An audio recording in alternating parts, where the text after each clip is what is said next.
Assalamualaikum, good morning, fog morning and dhund morning, and this is Lahore and I am going from DHA to Model Town. कैसे हैं आप? ठीक है सब जी।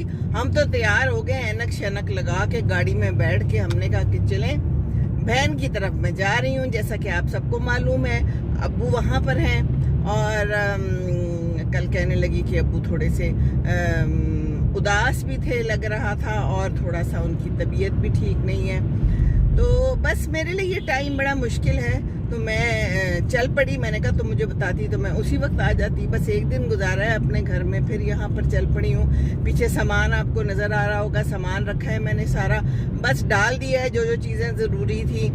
Laptop भी मेरा है, लैपटॉप नहीं वो क्या है मेरे पास जो है आईपैड, उस पर भी थोड़ा बहुत मैं काम करती हूँ, सीख लिया है कुछ ना कुछ